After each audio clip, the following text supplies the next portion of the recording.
Zia charitable trust দুর্নীতি মামলায় খালেদা জিয়া সহ সব আসামিকে খালাস দিয়েছেন হাইকোর্ট। এ বিষয়ে খালেদা জিয়ার আইনজীবীরা ব্রিফিং করছেন। চলে যাচ্ছে হাইকোর্টে, সরাসরি যুক্ত হচ্ছে সেখানে। গণতন্ত্রের নেত্রী, আপসীর নেত্রী বেগম খালেদা জিয়ার বিরুদ্ধে 2011 সালে ইচ্ছাকৃতভাবে রাজনৈতিক উদ্দেশ্যপ্রণোদিতভাবে বেগম খালেদা জিয়ার বিরুদ্ধে একটা প্রাইভেট ট্রাস্টকে নিয়ে আজকের যে মামলাটা, এর আগে আরেকটি মামলা সম্বন্ধে আপনাদেরকে বলেছি যে অরফানেজ, সেটা সম্বন্ধে আজকে আর বলতে চাই না। আজকে যে মামলাটি 15 নম্বর আদালতে শুনানি হয়েছে, সেটা হয়েছে শহীদ জিয়াউর রহমান চ্যারিটেবল ট্রাস্ট মামলা। এই মামলার মধ্যে ইনফ্যাক্ট কোনো সাক্ষী বলে নাই যে বেগম খালেদা জিয়া এই জিয়া চ্যারিটেবল ট্রাস্টের নামে কোনো ক্ষমতার অপব্যবহার করে কোনো টাকা আত্মসাৎ করেছে। বিশেষ করে সরকার পক্ষ থেকে একটা কোম্পানিকে ছিল মেট্রো মেকার্স, তাদেরকে দিয়ে বুঝাতে চেয়েছিল যে তারা 1,35,00,000 টাকা দিচ্ছে মাত্র। কিন্তু সেটা চার্জ যখন ফ্রেম করে, সেখানে 3,15,00,000 টাকা তারা দেখিয়েছে। আমরা আর্গুমেন্টে আমাদের বলেছি যে এই সম্বন্ধে কোনো এভিডেন্স নাই। এর অর্থই হলো মামলাটি রাজনৈতিক উদ্দেশ্য প্রণোদিতভাবে করেছেন। আদালত আমাদেরকে শুনেছেন। দুদকের পক্ষ থেকে আইনজীবী খুব ভেহেমেন্টলি অপোজ করেছেন এবং তাকে যথেষ্ট সুযোগ দেওয়া হয়েছে। তারপরেও আদালত বলেছেন যে আপিলটি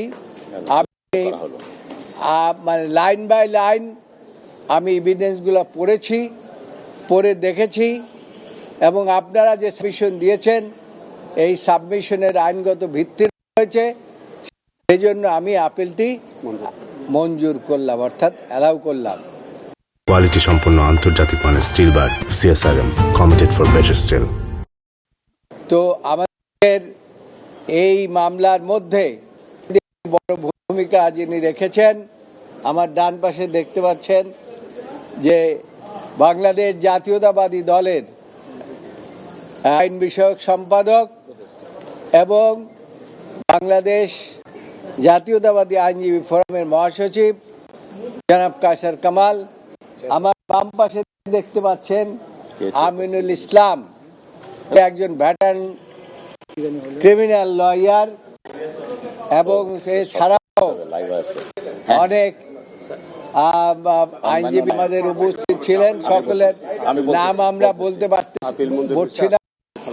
এবং আসামি আপিল মঞ্জুর, আসামি খালাস। তবে যেহেতু আমাদের অত্যন্ত গুরুত্বপূর্ণ একজন আইনজীবী এখানে ভূমিকা রেখেছেন, তার দু একটি কথা আপনারা শুনলে বা পরিষ্কার হবেন, সেটা বলবেন। হ্যাঁ,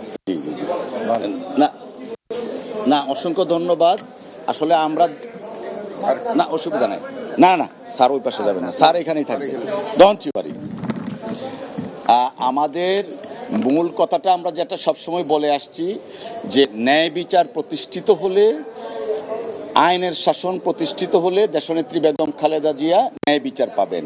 আমাদের লার্নের সিনিয়র স্যার বলেছেন এই মামলাটা মূলত ছিল পলিটিক্যালি মোটিভেটেড একটা কেস, যেখানে কোনো আইনগত ভিত্তি ছিল না। প্রাইভেট ট্রাস্ট যদি কোনো ডিসপিউট থাকে, প্রাইভেট ট্রাস্ট অ্যাক্ট দ্বারা সেই ডিসপিউটটা সলভ করে। কিন্তু শেখ হাসিনা ওয়াজেদ, যিনি বর্তমানে পলাতক আছেন ভারত এবং আইনের দৃষ্টিতে ফিউজিটিভ, তার প্রত্যক্ষ নির্দেশে তত্ত্বাবধানে দেশনেত্রী বেগম খালেদা জিয়াকে রাজনৈতিকভাবে হয়রানি করার জন্য এবং দলকে ক্ষতিগ্রস্ত করার জন্য এই অসৎ উদ্দেশ্য নিয়ে মামলাটা দায়ের করেছিলেন।